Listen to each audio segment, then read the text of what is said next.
ઓલપાડના કુરસદ ગામે ઔદ્યોગિક એકમોનો વિરોધ જોવા મળ્યો. ગ્રામજનોએ પીપોદરા જીઆઈડીસીની કંપનીઓનો વિરોધ કર્યો છે. કંપનીઓ દ્વારા બેફામ રીતે કેમિકલયુક્ત પાણી નદીમાં છોડવામાં આવે છે અને કેમિકલયુક્ત દૂષિત પાણી નદીમાં છોડાતા ગ્રામજનોના સ્વાસ્થ્ય પર ગંભીર અસર થઈ રહી છે. ગામની સીમમાંથી ઘોડાખાડી નદી પસાર થાય છે અને નદીમાં પાણી કરતાં કેમિકલનું પ્રમાણ વધ્યું છે.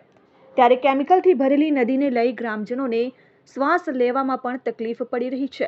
કેમિકલના પ્રદૂષણને કારણે રણછોડજી મંદિરમાં બિરાજમાન હનુમાન દાદાની મૂર્તિ પણ કાળી પડી ગઈ છે. ગ્રામજનો માટે ઉપયોગી નદી હાલ બેકાર બની ગઈ છે અને કંપની માલિકોના પાપે કુરસદ ગામના લોકો હેરાન પરેશાન થઈ રહ્યા છે. કંપની માલિકોથી કંટાળી ગ્રામજનોએ ભેગા થઈ રોષ વ્યક્ત કર્યો છે અને ગ્રામજનોએ તંત્રને વહેલી તકે કંપનીઓમાંથી નદીમાં છોડવામાં આવતું કેમિકલયુક્ત પાણી બંધ કરવાની માંગ કરી છે. તંત્ર રજૂઆત ન સાંભળે અને સમસ્યાનું નિરાકરણ ન આવે તો ગ્રામજનોએ ગાંધી ચિંધ્યા માર્ગે આંદોલન કરવાની ચીમકી ઉચ્ચારી છે. પિયુષાબેન, કુરસદ રહેવાસી. અમારા ફળિયાની બાજુમાં જ આ જે ખાડી પડે છે એમાં એટલું ગંદુ પાણી છોડવામાં આવે છે કે અમારો આટલો સરસ ગાર્ડન ને હિંચકા હોવા છતાં પણ કોઈથી ત્યાં બેસી શકાતું નથી. બાળકોના અને વડીલોના કે તમામ નાગરિકોના સ્વાસ્થ્ય પર એની અસર પડે છે. બાજુમાં જ અમારું રણછોડરાયનું મંદિર છે. એમાં મંદિરમાં ભગવાનની પ્રતિમા પણ એક અઠવાડિયાની અંદર આખી બ્લેક કાળી પડી જાય છે.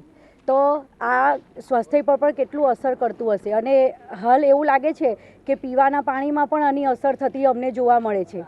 તંત્રને વારંવાર અપીલ કરવા છતાં પણ તંત્ર કોઈ પગલાં લઈ રહ્યું નથી. હવે અત્યારે અમે ખાસ એમને અપીલ કરીએ છીએ કે આ કારણ શોધી અને આ પાણી હવે અમારી આ ખાડીમાં આવવું જોઈએ નહીં, એ પગલાં ભરવા. મારું નામ ભાવિક પટેલ છે અને હું કુરસદ ગ્રામ પંચાયતનો સભ્ય છું.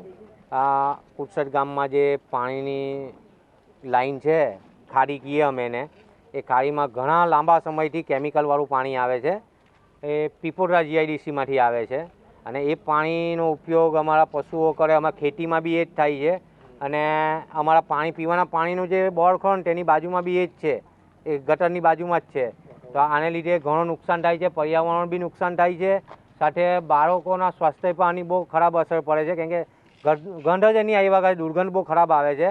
તંત્રને વારંવાર રજૂઆત કરી છતાં કોઈ તંત્ર ધ્યાન પર લેતું નથી. તંત્ર સામા અમને કહે છે કે તમે અમને શોધીને આપો. અમે જો તમને શોધીને આપવાના તો તમને સત્તા પર બેસાડેલા છે, તમે શું કામ કરવાના?